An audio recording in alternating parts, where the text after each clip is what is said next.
Hello students, welcome to Fuga Education. I am Arya Dubey and today in this video session we are going to discuss the chapter 8 of economics, that is national income and its related aggregate. हम इस chapter में specifically आज multiple choice questions जो हैं उनको discuss करेंगे. तो start करते हैं सबसे पहले क्वेश्चन से. सबसे पहला क्वेश्चन डोमेस्टिक इनकम इज. ठीक है, हमसे पूछा गया डोमेस्टिक इनकम के बारे में और हमें चार ऑप्शंस गिवन है. आप यहाँ देखें, यहाँ पे हमें एक्सप्रेशंस गिवन है GDP MP, NDPFC, NNP MP और जीएनपीएफसी. सो हमें बताना है इन चारों एक्सप्रेशन में से डोमेस्टिक इनकम हमारी कौन सी होती है. तो इसके लिए आपको पता होना चाहिए कि डोमेस्टिक इनकम हमारी एनडीपी एट एफसी यानी net domestic product at factor cost को हम क्या बोलते हैं, डोमेस्टिक इनकम. ठीक है, इसके अलावा जीडीपी एट एमपी है और जीएनपी एट एमपी, इनके लिए कोई स्पेसिफिकली नाम नहीं होते हैं और ना ही एनएनपी एट एमपी के. ठीक है, बेसिकली हमें दो ही तरह की इनकम होती है. एक होती है हमारी डोमेस्टिक इनकम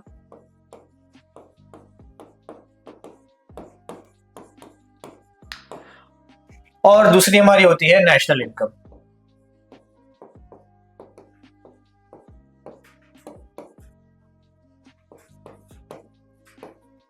ऑलराइट, जहां पे डोमेस्टिक इनकम को हम एनडीपी एट एफसी से रेफर करते हैं एंड नेशनल इनकम को हम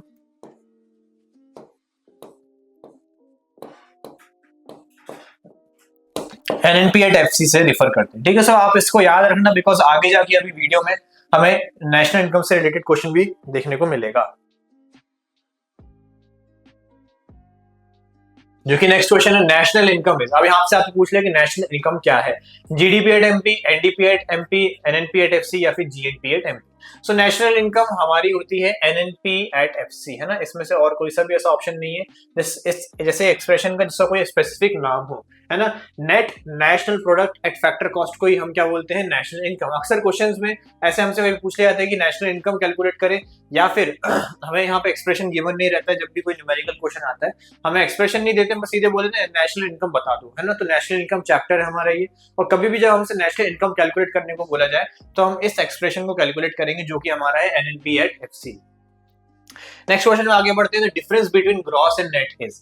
ग्रॉस और नेट के बीच में क्या डिफरेंस होता है. ओके, सो आप जब भी देखें जैसे यहाँ पे दो चीजें हम देख सकते हैं, जीडीपी एट एमपी, है ना. हम यहाँ पे इस चीज को एग्जांपल लेके समझते हैं. एक हमारा हो गया जीडीपी एट एमपी और दूसरा हमारा हो गया एनडीपी एट एमपी. ऑलराइट, तो आप देखें दोनों में जो बेस एक ही डिफरेंस है, एक ग्रॉस है और एक नेट है ना. हम इसको कैसे बोलेंगे, gross domestic product at market price और दूसरे को हम बोलेंगे net domestic product at market price. और क्वेश्चन हमसे पूछा है कि इन दोनों के बीच में क्या डिफरेंस होता है. तो सिर्फ एक चीज का ही डिफरेंस होता है और वो हमारा होता है डेप्रिसिएशन का, है ना. अगर आपको gross domestic product at market price है तो हमें पूरा एक्सप्रेशन बोलने की जरूरत नहीं है. हम इसको बोल सकते हैं कि ये हमारा कॉमन हो गया. हम बस बोलेंगे एक हमारा ग्रॉस है और दूसरा हमारा नेट है. अगर हमें ग्रॉस से नेट की ओर मूव करना है तो हमें डेप्रिसिएशन जो है उसको हमें डिडक्ट करना होगा. तो आप यहाँ पे लेस कर देंगे डेप्रिसिएशन. और अगर आपको net domestic product at market price यानी कि सिर्फ नेट वैल्यू से ग्रॉस पे जाना है तो आप जो है डेप्रिसिएशन को ऐड कर देंगे. तो ग्रॉस और नेट में बस एक ही अंतर होता है, वो होता है हमारा डेप्रिसिएशन का. The difference between gross and net is, वो होता है सर डेप्रिसिएशन का. इसलिए यहाँ पे जो करेक्ट आंसर है वो आपका ए हो जाएगा. NFIA, NIT, net indirect tax और सब्सिडीज, इनका रोल जो होता है वो अलग होता है. वो हमारे ग्रॉस और नेट वैल्यू कैलकुलेट करने में नहीं आता है ना.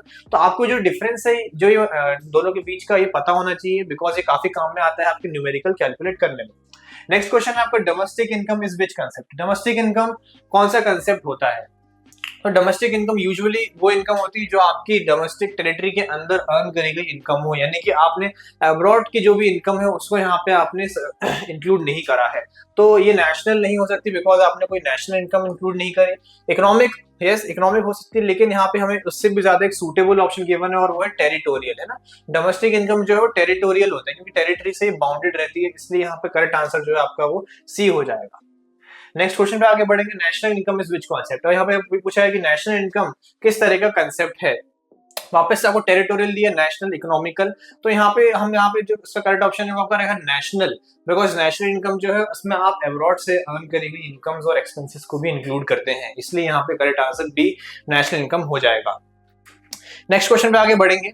The difference between domestic income and national income है. ओके, अब यहाँ पे दोनों आपको इनकम दे दी गई है, डोमेस्टिक इनकम और नेशनल इनकम.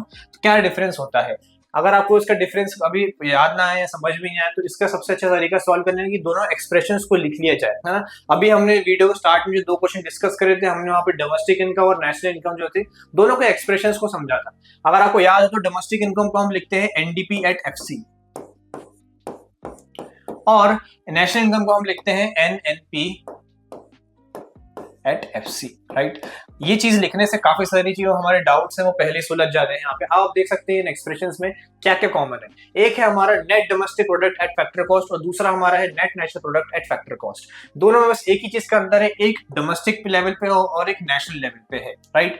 तो अगर हमें इस डोमेस्टिक लेवल से नेशनल लेवल पे मूव करना हो तो आप क्या करेंगे, यानी कि आप डोमेस्टिक लेवल से नेशनल मूव करने के लिए जो एडिशनल आपने अब्रॉड से जो इनकम अर्न करी है आप उसको ऐड कर देंगे, और आप उसको कैसे रेफर करेंगे, NFIA। उसके लिए स्पेशल टर्म है हमारे पास, net factor income from abroad, है ना। यानी अब्रॉड से जो भी नेट फैक्टर इनकम हमने अर्न करी है हम उसको यहाँ पे ऐड कर देंगे। तो आप लिखेंगे प्लस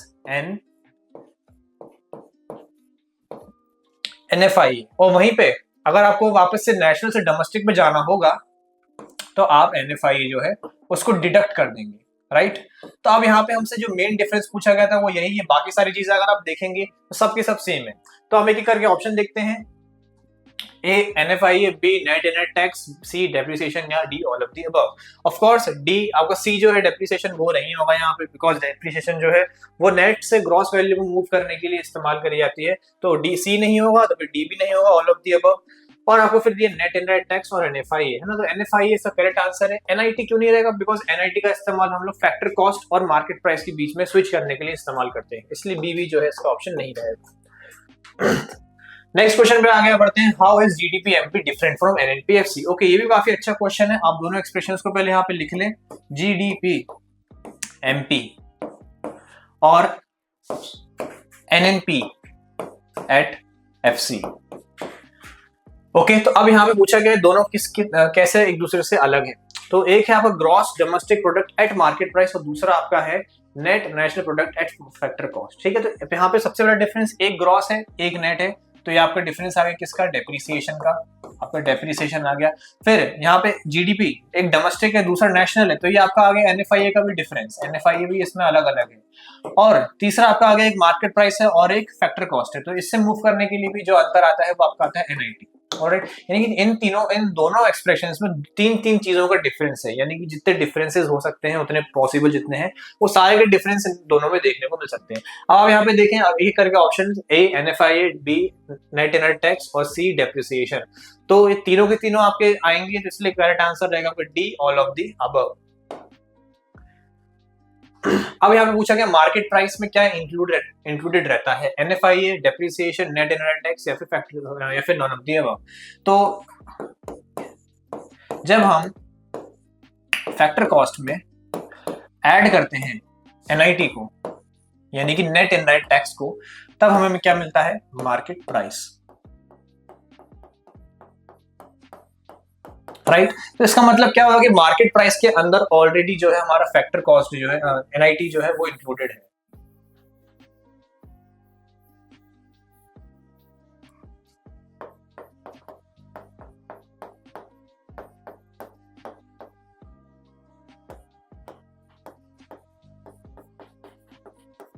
ठीक है, तो इस तरीके से रहता है factor cost plus NIT is equal to market price, यानी मार्केट प्राइस के अंदर क्या पहले से रहता है, एनआईटी।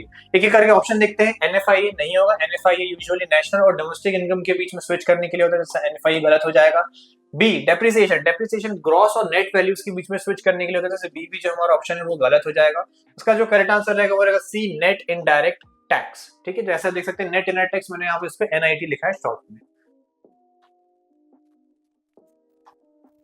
नेक्स्ट क्वेश्चन है आपका, if NFIA is negative. Okay, यहाँ पे अच्छा क्वेश्चन दिया है कि अगर एनएफआईए नेगेटिव होता है तो इनमें से कौन से स्टेटमेंट सबसे ज्यादा ट्रू रहेंगे। तो एनएफआईए नेगेटिव में से जो स्टेटमेंट है वो पहले देखने से पहले हम यहाँ पे ये समझते हैं कि एनएफआईए को कैलकुलेट कैसे किया जाता है।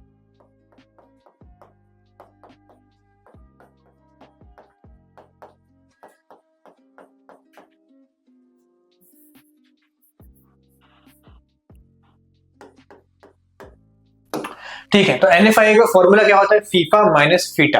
ये शॉर्ट में लिखा है NFI यानी net factor income from abroad, okay. और फीफा ये भी शॉर्ट में लिखा गया, इसका मतलब क्या होता है, factor income from abroad minus FITA factor income to abroad. क्या मतलब हुआ इसका, यानी कि आपने फीफा यानी जो भी इनकम आपने अब्रॉड से कमाई है, आप उसमें से डिडक्ट करते हैं क्या, फीटा यानी फैक्टर इनकम टू अब्रॉड, तब जाके आपको net factor income from abroad मिलेगी। एज फॉर एग्जांपल, आपने फॉरेन से कुछ 100 करोड़ रुपीस अर्न करे और आपने फॉरेन में 50 करोड़ रुपीस स्पेंड कर दिए, तो हम इसे यहाँ पे किस तरीके से लिखेंगे, एग्जांपल के लिए आप यहाँ पे लिखेंगे 100 करोड़ आपका हो जाएगा FIFA factor income from abroad आपने अर्न करी, और वहीं पे आपने 50 करोड़ रुपीस जो है वो स्पेंड भी कर दिए फॉरेन में, है ना। तो 100 करोड़ माइनस 50 करोड़ तो आपको कितना मिल जाएगा, 50 करोड़ रुपीस। ये आपकी net factor income from abroad होगी, जिसको हम फिर नेशनल इनकम में अकाउंट करेंगे। पर यहाँ क्वेश्चन ने एक बहुत इंटरेस्टिंग चीज बोली है, NFI अगर नेगेटिव हुआ तो। यहाँ तो देखिए मैंने 100 करोड़ और 50 करोड़ का एग्जांपल लिया, तो मेरे को NFI जो मिला 50 करोड़ मिला। ये नेगेटिव कब होगा, नेगेटिव तब होगा जब आपने जितना कमाया नहीं है उससे ज्यादा अगर आपने स्पेंड कर दिया, तब आपको ये चीज नेगेटिव मिलेगी। तो अगर मैं इसको यहाँ पे लिखूं, अगर मैंने for example 100 crore rupees foreign से अर्न करें और मैंने स्पेंड कितने करे फॉरेन में, 150 करोड़ रुपीस स्पेंड करें, यानी जितना मैंने अर्न नहीं करा मैंने उससे ज्यादा स्पेंड कर दिया, तो फिर मेरी जो NFI की वैल्यू है वो नेगेटिव में आ जाएगी, नेगेटिव 50 करोड़ में। तो ये मुझे यहाँ पे सिचुएशन पता चलेगी कब मेरी NFI जो है वो नेगेटिव में आएगी। अब एक एक करके हम ऑप्शन यहाँ पे देखेंगे जो सबसे ज्यादा अप्रोप्रिएट रहेगा इसके लिए। पहला, factor income to abroad will be less than factor income from abroad. तो फैक्टर इनकम टू अब्रॉड जो है वो कम होगी, है ना। क्या फैक्टर इनकम कम रहेगी इससे, नहीं, तो यहाँ पे विल बी लेस देन नहीं रहेगी, तो पहला ऑप्शन आपका यहीं पे गलत रहता है। दूसरा, factor income to abroad will be equal to factor income from abroad, अगर इक्वल रहेगी तो आपकी जो NFI की वैल्यू है वो भी 0 आ जाएगी, तो इसलिए ये भी गलत हो जाएगा आपका। और C, factor income to abroad will be more than factor income from abroad, जो कि सबसे सही ऑप्शन है यहाँ पे, फैक्टर इनकम टू अब्रॉड यानी कि फैक्टर इनकम टू अब्रॉड यानी क्या है आपका, ये फीटा, ये ज्यादा रहेगा किससे, फैक्टर इनकम फ्रॉम अब्रॉड, जो कि आपका क्या है, फीफा, राइट। तो आप देख सकते हैं यहाँ पे फीटा जो है ज्यादा है किससे, फीफा से 150 करोड़ ज्यादा होता है 100 करोड़ से, तो इसलिए यहाँ पे जो करेक्ट आंसर है वो क्या हो जाएगा, सी। फिर नेक्स्ट है question number 10, which of the following is a method to calculate national income. इनमें से कौन सा एक मेथड है जिससे हम नेशनल इनकम कैलकुलेट करते हैं, value added method, income method, expenditure method या ऑल ऑफ द अबव। तो इसका जो करेक्ट आंसर है वो आपका रहेगा D, all of the above, because ये तीनों के तीनों मेथड आपको जो है इस चैप्टर में गिवन है जिससे आप नेशनल इनकम को कैलकुलेट करते हैं। नेक्स्ट क्वेश्चन पे आ जाएंगे, विच of the following is not a component of operating surplus. इनमें से कौन सा एक ऑपरेटिंग सरप्लस का कंपोनेंट नहीं है। ऑपरेटिंग सरप्लस जो है वो हम यूजुअली इनकम मेथड में उसका इस्तेमाल करते हैं, जहां पे प्रॉफिट, रेंट और अदर ट्रांसफर, अदर जो फैक्टर इनकम्स हैं उनको हम पहले से इंक्लूडेड करके रखते हैं। तो profit, intermediate consumption, rent and royalty, interest. Profit आपका आता है ऑपरेटिंग सरप्लस के अंदर, रेंट एंड रॉयल्टी भी आता है और इंटरेस्ट भी आता है, लेकिन आपका इंटरमीडिएट कंजम्पशन जो है वो नहीं आता ऑपरेटिंग सरप्लस के अंदर, बिकॉज इंटरमीडिएट कंजम्पशन जो है वो एक वैल्यू एडेड मेथड का कंपोनेंट है। इसलिए यहाँ पे इसका जो करेक्ट आंसर है वो जाएगा क्या, बी। नेक्स्ट क्वेश्चन पे आते हैं, expenditure method is also known as. Expenditure method को और कौन सा मेथड बुलाया जाता है। तो पहले आपको एक्सपेंडिचर मेथड का मतलब हमें पता होना चाहिए कि एक्सपेंडिचर मेथड में हम कैसे नेशनल इनकम को कैलकुलेट करते हैं। एक्सपेंडिचर मेथड के अंदर हम लोगों के सारे इकोनॉमी होती है, अलग अलग सेक्टर्स होते हैं, उन सब के एक्सपेंसेस को काउंट करते हैं और फिर ऐड करते हैं, जिससे हम नेशनल इनकम निकालते हैं। बिकॉज जो भी लोगों ने अर्न किया होगा उसको वो खर्च करेंगे, राइट। तो कहीं ना कहीं एक्सपेंडिचर मेथड से भी हम एक तरह से नेशनल इनकम कैलकुलेट कर सकते हैं। अब एक एक करके ऑप्शन देखते हैं जो एक्सपेंडिचर मेथड से काफी मिलता जुलता है। पहला, इनकम डिस्पोजेबल मेथड, जो कि काफी एप्रोप्रिएट है। इनकम डिस्पोजेबल मेथड यानी इनकम डिस्पोज करना यानी खर्च कर देना, राइट। तो ये उससे मिलता है। नेक्स्ट देखते हैं नेट आउटपुट मेथड। तो एक्सपेंडिचर मेथड में खर्चों के बारे में बात करी जाती है, आउटपुट के बारे में नहीं, इसलिए बी आपका गलत हो जाएगा। नेक्स्ट है factor payment method. Factor payment, खाली बस फैक्टर पेमेंट के बारे में बात करी गई है और किसी इनकम के खर्च करने के बारे में बात नहीं करी गई, इसलिए ये भी आपका गलत हो जाएगा। तो करेक्ट आंसर यहाँ पे जो आपका रहेगा वो ए, इनकम डिस्पोजेबल मेथड हो जाएगा। नेक्स्ट क्वेश्चन पे आते हैं, नेट एक्सपोर्ट से। नेट एक्सपोर्ट को हम किस तरीके से डिराइव करते हैं, export minus import, import minus export, export plus import या फिर नन ऑफ द अबव। तो इसका करेक्ट आंसर जो रहेगा वो आपका रहेगा ए, एक्सपोर्ट माइनस इंपोर्ट, क्योंकि यहाँ पे आपको एक्सपोर्ट्स की नेट वैल्यू निकालनी, तो आप एक्सपोर्ट में से जो भी इंपोर्ट्स हैं उनको डिडक्ट करेंगे तब जाके आपको एक्सपोर्ट की वैल्यू मिलेगी। वैसे ही वहीं पर अगर आप इंपोर्ट माइनस एक्सपोर्ट करेंगे तो आपको नेट एक्सपोर्ट की वैल्यू नहीं देगा, बल्कि ये आपको नेट इंपोर्ट्स की वैल्यू दे देगा। और वहीं पे अगर आप इंपोर्ट और एक्सपोर्ट का ऐड कर देंगे तो आपको दोनों में से कुछ भी नहीं मिलेगा, विच इज टोटली इररिलेवेंट, इसका कोई काम नहीं होता। तो इसलिए इसका करेक्ट आंसर जो रहेगा वो रहेगा ए, एक्सपोर्ट माइनस इंपोर्ट। नेक्स्ट है आपका the output at current year price is called. Current year price पे जो आउटपुट रहता है उसको हम क्या बोलते हैं, यानी जब हम करंट ईयर के प्राइस को लेते हैं आउटपुट के लिए तो उसे क्या बोलते हैं, उसको हम बोलते हैं nominal GDP. Whereas real GDP में हम एक बेस ईयर लेके चलते हैं, राइट। तो इसलिए यहाँ पे करेक्ट आंसर जो इसका रहेगा वो रहेगा ए, नॉमिनल जीडीपी। नेक्स्ट क्वेश्चन पे आते हैं आउटपुट एट बेस ईयर, है ना। जैसे मैंने प्रीवियस क्वेश्चन में बताया कि अगर करंट ईयर लेते हैं तो नॉमिनल जीडीपी, और अगर बेस ईयर लेते हैं तो हमारा क्या होता है वो रियल जीडीपी। दो ही चीजें होती हैं, है ना, आप इस चीज को याद रखना। नॉमिनल जीडीपी यूजुअली हम करंट ईयर पे लेते हैं और रियल जीडीपी हम एक बेस ईयर लेके करते हैं। ओके, तो इसका करेक्ट आंसर जो है वो रहेगा आपका B. Okay, so I hope इस वीडियो में जो भी मैंने क्वेश्चन डिस्कस करे वो आपको समझ में आ गए होंगे। अगर आपको इन क्वेश्चन में से रिलेटेड कोई भी डाउट हो तो आप कमेंट सेक्शन में पूछ सकते हैं। ऑल्सो मैंने इन चैप्टर्स को, बाकी चैप्टर्स को इसी फॉर्मेट में मैंने कवर किया है, तो आप चैनल पे आके प्लेलिस्ट चेक कर सकते हैं। And also download the Future Education app today and don't forget to like, share and subscribe. Thank you.